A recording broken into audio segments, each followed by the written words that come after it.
Fala galera, tudo bem com vocês? Tudo certinho? Professor Alessandro do RF aqui de Geografia, para dar uma aulinha básica para vocês de Geografia do Maranhão, beleza? Tranquilo? Esta aula é para você acertar no seu vestibular da UEMA ou qualquer outro vestibular que caia Geografia do Maranhão, tranquilo? Pessoal, vamos lá. Tudo bem com vocês? Vamos dar uma olhadinha aqui, antes de mais nada, no que a gente pode pegar de informação sobre a prova da UEMA, que é o objetivo da maioria que está assistindo essas aulas. Tranquilo? Veja bem, ó, a estrutura da questão da UEMA, certo? Ela se torna muito previsível na medida que você analisa a questão. Então, essa daqui, inclusive, é um material e é uma aula voltada para você responder as questões da UEMA. Tranquilo? E veja bem, quando você analisa as questões que caíram, né, de 2010 para cá, de 2008 para cá, você percebe que foram, basicamente, em média, uma questão por vestibular. Teve um vestibular que teve 2 questões, e teve vestibulares que não teve nenhuma questão, né, de geografia do Maranhão, voltado para o UEMA, certinho? Então esse daí é um padrão, né? Todo ano, em média, você terá uma questão de geografia do Maranhão e também uma questão de história do Maranhão, certinho? 2 questões de geografia e história regionais, portanto. Beleza? E aí, vamos dar uma olhadinha aqui como que é o padrão dessas questões aí que você pode encontrar na prova. Desde 2008 foram cobradas 17 questões. Destas, nenhuma apontou aspectos negativistas do estado do Maranhão. Veja bem, nós sabemos, não é, que o estado do Maranhão, belíssimo estado do Maranhão, ele tem aspectos socioeconômicos com indicadores dentre os piores do Brasil, em média, certo? Maiores taxas de mortalidade infantil, de analfabetismo, não é? Renda per capita não é destacável e tal, beleza? Então, o que acontece? A estrutura da prova da UEMA é uma estrutura de prova de governo, é uma estrutura de prova, não é? Voltado para mostrar aspectos do Estado. E geralmente os aspectos cobrados são aspectos relacionados muito a potencialidades do Estado do Maranhão, certinho? Potencialidades do Estado do Maranhão é um tipo de questão, portanto. E o outro tipo de questão é tentar mostrar diversidades dentro do território maranhense. Como assim, professor, diversidades? Mostrar aspectos de diversificação cultural, natural, física, né? Aspectos físicos diversos, aspectos econômicos acabando também sendo focado nessa diversidade. O aspecto econômico há de ser relevante. Por quê? Porque quando você analisa a diversidade natural, não é? A diversidade física, não é? Principalmente em relação a paisagens naturais, você sabe que o Estado, não é? Paralelamente a isso, não tem uma carga de industrialização destacada. E os serviços, eles também não são de destaques. Então, qual que é a estratégia da UEMA? É você buscar, não é? E ver na paisagem natural algo que sugere a economia. Então, se você observar isso, fica tranquilo para você entrar, não é, direitinho na estratégia para resolver corretamente a questão. Não é? Nenhuma dessas questões apontou aspectos negativos, a maioria buscou, então, indicar potencialidades, não é? E o quê? E aspectos econômicos regionalizados dentro do Maranhão a partir do aspecto da paisagem natural. Beleza? Alguns poucos deram ênfase à cultura, não é? Algumas questões, principalmente a diversidade cultural e o processo de povoamento da região, que é uma questão que pode cair tanto no lado da história como no lado da geografia também. A ideia, não é, das frentes pioneiras e também da fronteira agrícola ocupando o território maranhense. certo? Qual que seria a melhor estratégia para estudar então, professor? Dentro desse contexto da UEMA? Bom, é criar uma linha de raciocínio que indica as potencialidades gerais do Estado. Essa seria uma. Por exemplo, vamos lá. O litoral do Maranhão é um litoral extenso, está entre os mais extensos do Brasil, certo? Portanto, deve-se ter uma potencialidade nas atividades pesqueiras. Essa questão, inclusive, foi objeto de prova da UEMA, certo? Veja bem, em cada canto do estado do Maranhão, você tem uma paisagem diferente. De um cantinho você tem pré-amazônia, floresta amazônica, do outro você tem cerrado, no outro você tem campos alagados. E nesse caso, no caso aqui, a Baixada Maranhense. E nesse caso, quando você observa que cada cantinho tem uma paisagem natural diferente, e você, paralelamente a isso, sabe que há um baixo nível de industrialização e de serviços no estado, então a economia vai se apegar a essa paisagem natural. A natureza, ela vai sugerir uma atividade econômica. E aí você o quê? Você percebe o seguinte, concluindo, se há uma diversidade de paisagem natural, portanto, há também aspectos diferentes da economia em cada canto do estado do Maranhão.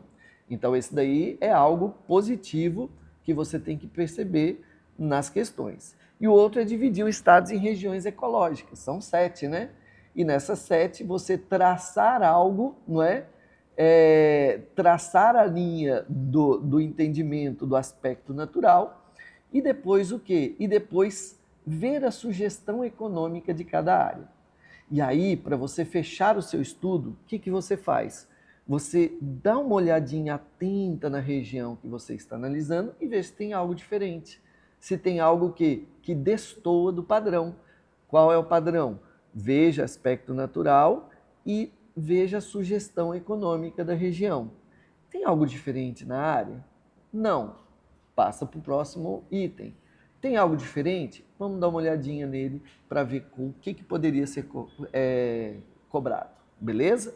Então é esse daí que nós vamos analisar. Veja bem, olha só que bonitinho. Ó. Quais são essas 3 regiões geoecológicas? O litoral das Reentrâncias, o litoral dos Lençóis Maranhenses, o Golfão Maranhense, o Sul Maranhense, que particularmente é a única região em que a natureza ela não sugere atividade econômica, por ser uma atividade moderna e superar as adversidades, inclusive, que a natureza impõe, o Oeste Maranhense, a Zona dos Cocais e a Baixada Maranhense. Tudo bem?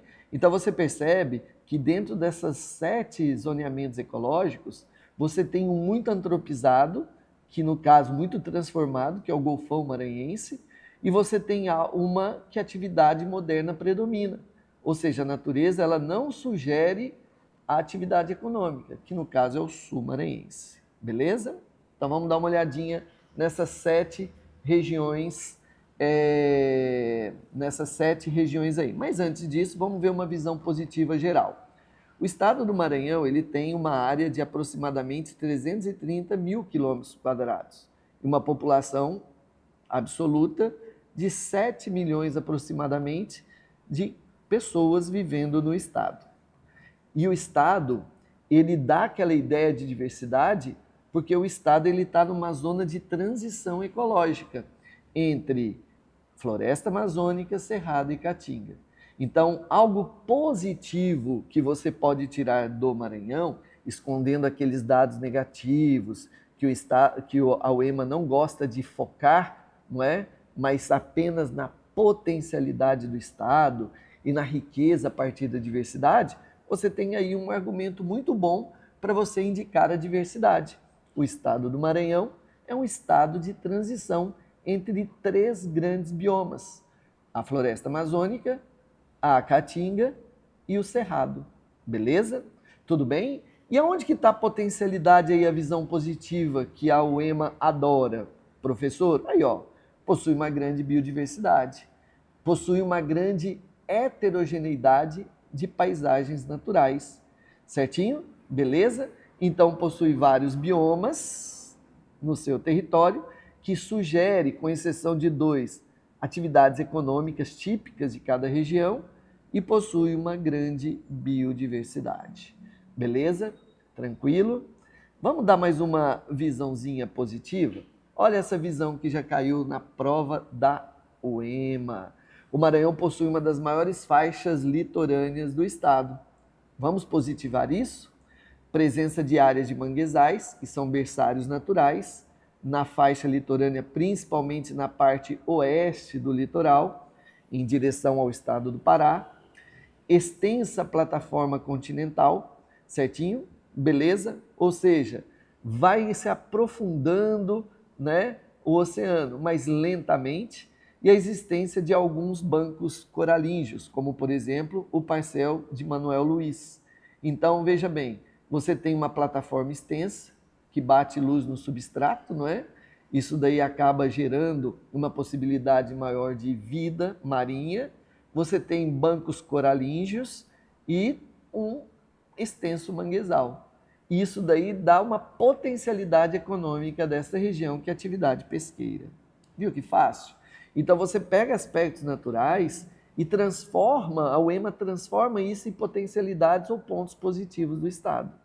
Ah, professor, então quer dizer que a UEMA não gosta de falar que é um dos estados mais pobres, que tem os piores indicadores? Não, ele não gosta. Ele gosta de mostrar as coisas bonitas do estado. Beleza? Tranquilo? Vamos dizer que a UEMA é um porta-voz, né, do estado do Maranhão. Beleza? Vamos dar uma olhadinha nessas 7 regiões ecológicas? É bem tranquilo, viu? Vamos lá. Vamos pegar aqui as reentrâncias, certo? As reentrâncias, né, vamos dizer, regionalizando, vai do Golfão Maranhense até a fronteira com o estado do Pará, certo? Se você perceber, é a costa ocidental maranhense, tudo bem? Por que ela é chamada de reentrâncias, professor? Porque existem inúmeras invaginações aqui nesta área, certinho? Olha aí as invaginações aqui, ó. Ou seja, parece que o mar está entrando, né, no continente. Ou seja, você percebe, portanto, que a linha litorânea ela é irregular. Olha que lindo. Ou seja, não é uma linha reta, né? Olha que lindo. E como que se formam essas reentrâncias? Então aí você começa a entender a natureza da região. Bom, você tem 2 aspectos aqui. Uma planície litorânea associada à grande oscilação das marés.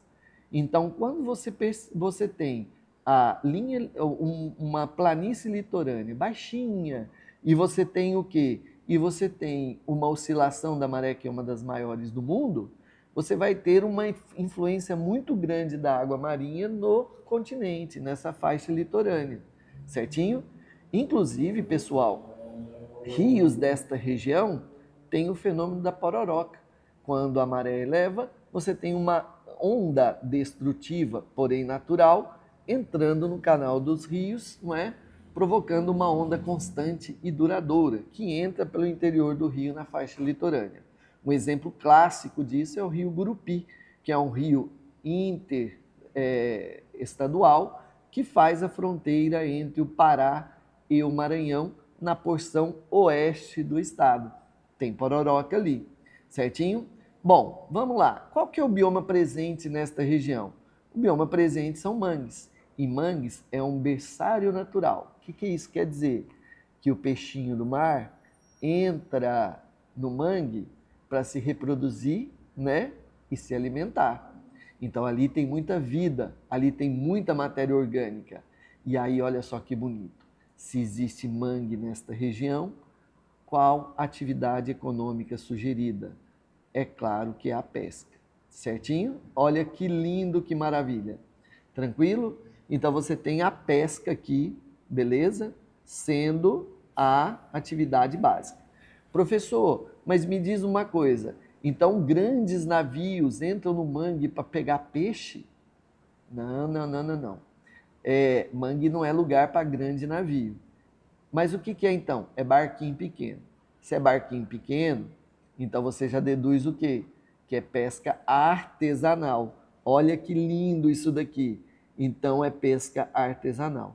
Pessoal, toma cuidado com a palavra artesanal. A palavra artesanal parece uma coisa linda, maravilhosa, mas não é não. Quando está no âmbito e no contexto da geografia, artesanal quer dizer que tem baixo nível tecnológico. Artesanal quer dizer que tem baixa instrumentalização da atividade, ou seja, baixo nível de mecanização, baixo nível, não é, de práticas modernas de produção. Então, artesanal é algo negativo, quer dizer que tem o quê? Que tem um baixo nível de modernização da atividade. Viu que facinho? Ah, professor, mas isso não é algo negativo? Sim, isso é algo negativo. Mas aí o cara esconde isso na diversidade da economia, pela natureza, esconde isso nas potencialidades da natureza.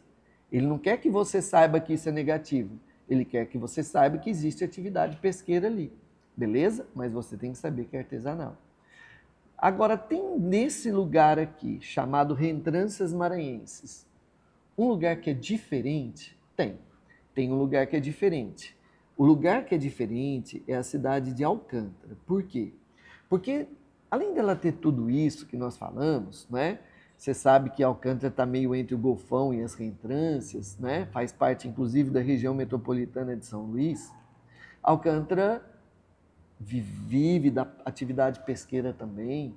Ela tem duas coisas diferentes, que é o turismo. E aí você tem que lembrar que é o turismo histórico, porque é uma cidade histórica, certo? E o quê? E toda vez que você indica algo como turisticamente falando, tenta ver a base de visitação. A base de visitação é onde tem hotel e o aeroporto. No caso, seria São Luís. Então, as pessoas chegam em São Luís para visitar Alcântara. E aí tem uma coisa importante. Alcântara está próximo da linha do Equador. Então, regiões próximas da linha do Equador, a força gravitacional é um pouquinho menor. Sendo um pouquinho menor, o que você pressupõe? Que é fácil ou mais fácil lançar foguetes, né? Além, né, da gravidade, para o espaço. Moral da história, Alcântara tem uma base de lançamento de foguetes. Veja bem, vários lugares do mundo perto da linha do Equador tem bases importantes de lançamento de foguetes, como, por exemplo, na Guiana Francesa. E Alcântara, aqui no Brasil, tem uma localização privilegiada. E isso já foi objeto de questão na UEMA. Beleza? Então, temos uma cidade com duas coisas diferentes, que é o turismo e também, claro, não é essa informação estratégica da base de lançamento de foguetes. Beleza? Tudo bem? Vamos continuar aqui. Qual é a próxima região geoecológica? É o Lençóis Maranhenses. Quando você observa aqui atrás, ó, a Reentrâncias, era cheio de invaginações, né? Agora olha só o litoral que lindo. É linear, tem uma linha regular, facinho, né? E esse daqui é a costa oriental do estado do Maranhão. Veja bem, pessoal, o que predomina aqui é a formação duníferas com lagoas, não é? Pluviais, ou seja, de água da chuva. Essa é a paisagem. Uma coisa interessante, um fato, uma informação interessante que você tem que lembrar é que essas dunas elas são formadas tanto pela erosão pluvial quanto pela erosão eólica, certo? Que desloca constantemente as dunas de lugar, certo? Então é uma região muito influenciada por, processos erosivos. Então a formação é essa daqui que você tem que lembrar. Tranquilo? Agora veja bem, professor, se eu plantar alface na duna dá? Não. Se eu plantar soja na duna dá? Não. Se eu criar boi na duna dá? Difícil. Ué, então o que dá? Dá para você ir visitar porque é bonitinho, é lindo na verdade, né? Então o que você percebe? Você percebe que essa região tem um apelo turístico muito grande, certinho? Pelas belíssimas paisagens que nós temos na região, certinho? Beleza? O Rio Preguiças, né? Aquela região dunífera, os grandes lençóis, os pequenos lençóis, então com as colorações diferentes. Então essa daí seria, não é, a razão de ser da região, cuja cidade referência é Barreirinhas, certinho? Mas tem outras cidades aqui nesta região que também estão nascendo para o turismo, beleza? Então essa daí é o principal aspecto. Só lembrando, pessoal, que é tão bonito, tão linda a região, que o poder público ele faz de tudo para protegê-la. Então nós temos ali, não é, algumas APAs e principalmente o Parque Nacional dos Lençóis Maranhenses. Tudo bem? Uma unidade de conservação que inclusive já caiu na prova da UEMA. Agora veja bem, se essa região está moldada para o turismo, tem alguma localidade perto, não é? Ou dentro dessa região que é diferente? Sim, nós temos duas localidades. Paulino Neves, que tem uma função energética extremamente relevante, que é justamente a energia eólica produzida por um grande parque eólico, certinho? Beleza? Então, olha só, uma função energética dentro do mundo do turismo, vamos dizer assim, né? E a outra é Tutóia. Professor, por que Tutóia é diferenciado? Porque Tutóia está num contexto turístico com dois produtos bem fortes. Um deles são os pequenos lençóis, que Tutóia possui, certinho? E o outro é que Tutóia está no contexto do Delta do Parnaíba. Então você tem dois produtos do turismo, que são lindos, maravilhosos e atraem grande quantidade de turismo. Então é uma cidade no extremo, né, leste da costa maranhense, que o quê? Que tem, além dos lençóis, faz parte também do contexto turístico do Delta do Parnaíba. Beleza? Bem fácil, né? Então, olha só como é fácil. Como a estrutura das questões, elas focam nisso. O cara apresenta a natureza e sugere uma economia. Só que você tem que tomar cuidado, porque ao sugerir economia, ele pode pedir algo diferente para você, algo que é diferente na própria região. Como lá, né, nas reentrâncias, foi cobrado sobre Alcântara e sua base aeroespacial. Beleza? Tranquilo? Vamos continuar aqui, pessoal. Veja bem, e a Baixada Maranhense?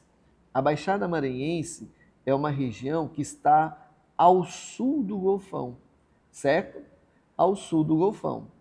Esta região, chamada de Baixada Maranhense, ela tem uma paisagem bem típica, que é uma região alagada com gramas ou formação herbácea alagada, chamados campos alagados. Facinho, né? Bom, essa região tem um destaque negativo, que às vezes não dá para disfarçar, que é uma das regiões mais pobres do Brasil, certinho?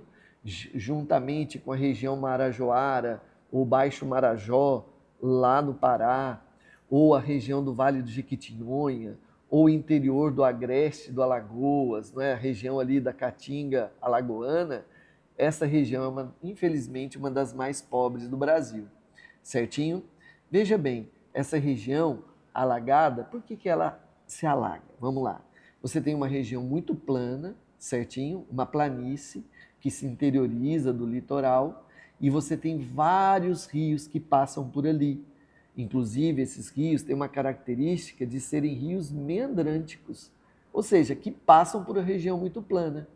E aí, durante os regimes da chuva, de estiagem, você tem as cheias, a formação dos alagados, e aí, quando o recuo da água ele acontece, forma regiões lacustres, né? Os lagos, as lagoas pluviais, certinho? Olha como é fácil. Então, a chuva alaga tudo com o transbordo dos rios, né? Quando os rios inundam tudo. E aí, com o momento que vai chegando a estiagem, vai secando, formando regiões alagadas e também, lógico, não é? As regiões lacustres desta área, beleza? E aí você diz o seguinte, pô, o que será que a natureza sugere aqui? É fácil. Se tem região alagada, tem arroz. Aqui no Brasil é assim. Com exceção do Pantanal, se tem região alagada, tem arroz, certo? Tem regiões alagadas no Rio Grande do Sul, e aí produz-se muito arroz ali, inclusive até com irrigação, é o lugar que mais produz arroz. Tem região alagada no sudoeste do Tocantins, cai em prova regional também. E aqui você tem a risicultura como uma parte importante, certo? E aí, lógico, não é? Você tem também uma pecuária adaptada à área alagada, que é a criação de búfalos, bubalinos. Olha que lindo! Então, a vaquinha que gosta de ficar dentro da água, búfalo e arroz, certinho? Beleza? Uma das áreas de destaque de produção de arroz no Brasil, e para sua prova da UEMA, você tem que dar esta relevância. Professor, aqui nessa área tem alguma coisa diferente? Bom, não tem nada de diferente nesta área, certinho? O que pode ser diferente para você é que aqui, né, tem Pinheiros, né, próximo de Pinheiros, essa região, que você pode inclusive ir lá estudar, fazer o seu curso de medicina, que tem faculdade de medicina lá. Mas para a prova da UEMA, não tem nada de diferente que você possa se preocupar. Certinho? Vamos para a próxima. A próxima é a zona dos cocais. Tranquilo? Bom, a zona dos cocais é um ecótono entre dois ecossistemas. Professor, e quais são esses ecossistemas? Vamos lá. Entre a floresta amazônica, que é o ecossistema mais úmido, e o cerrado, não é? Que é o ecossistema mais seco. Você tem que lembrar que a Mata dos Cocais é uma zona de transição entre a floresta amazônica, o cerrado e a caatinga, certo? Lembrando que o estado do Maranhão é um estado de transição, que nós vimos lá no início da aula. Agora tem um detalhe. Quando você está fazendo o EMA, geralmente é floresta amazônica e cerrado. Ah, professor, mas eu estudei que é floresta amazônica e caatinga. Quem gosta de cobrar assim é o Enem. Não é? A UEMA já é diferente. Ela gosta de falar que é floresta amazônica e cerrado. Por que ela gosta de falar, a UEMA? Porque já teve uma questão anterior que informou desta forma. Se a UEMA falar diferente, você entra com recurso com base argumentativa nesta questão que já caiu. Certinho? Beleza? Então, para nós, é uma zona de transição entre o cerrado e a floresta amazônica. Tranquilo? Beleza? Lembrando, não é, que o estado é uma zona de transição entre 3 biomas e pode-se ter um argumento dentro da própria questão falando que a zona de cocais é uma zona de transição entre esses 3 biomas também. Tá tranquilo. Tá, professor, qual que é o perfil econômico dessa região? Bom, o perfil econômico é fácil, né? Quando você fala em Mata dos Cocais, você fala de presença de palmáceas, né? Você tem aqui, ó, Mata dos Cocais, né? Uma adjunta denominal dos cocais, né? Que informa sobre a mata, especifica sobre a mata aqui. Então é mata de palmáceas, de coqueiro. O que eu saiba, sim, você não corta a árvore para pegar o coco, mas você trepa nela. Você vai o quê? Você sobe nela, pega o coco, né? Joga uma pedra, não é? Joga alguém, mas assim, cortar a árvore, não, né? Então você tem aqui como atividade econômica típica o extrativismo vegetal. Olha que bonitinho. Então, olha só. Então, você pega o coco, né? E esse coco, né, se você lembrar bem, né, ele serve para matéria-prima, principalmente, né, os babaçoais. Então, você pega o quê? Você pega o coco para matéria-prima, tem até patenteamento de empresas fora do país. Você pega, por exemplo, o coco e serve de alimentos, né? E você serve também como fonte energética. É muito tranquilo isso daqui, beleza? Só lembrando, pessoal, que essa região dos cocais sofre muita pressão da pecuária extensiva. Então há um desmatamento das palmáceas devido à pecuária. Tudo bem? Referência cultural, muito importante aqui. A referência cultural daqui são as quebradeiras de coco. Tranquilo? Ou seja, não é? Senhoras, não é, que têm uma função social de quebrar cocos e produzir artesanato a partir dessa matéria-prima. Tranquilo? Facinho, né? Sossegado. Tem alguma coisa diferente aqui? Nada de diferente. Tudo na ordem. Beleza? Então, se vocês observarem bem, pessoal, nós vamos recapitular aqui um pouquinho rapidinho. Na Reentrâncias tem algo diferente que é Alcântara. No litoral oriental dos Lençóis, temos Paulino Neves com a sua função energética e Tutóia, que tem um outro produto do turismo, né? Na Baixada Maranhense, nada de diferente. É só pegar o padrão mesmo, natureza e sugestão econômica. E na Mata dos Cocais, nada de diferente. O que poderia ser considerado diferente é o apelo cultural da região pelas quebradeiras de coco, certo? E agora nós vamos entrar na pré-Amazônia Maranhense, beleza? Na pré-Amazônia Maranhense, certinho? Mas esta aula a gente vai continuar no segundo bloco dela. Um abraço.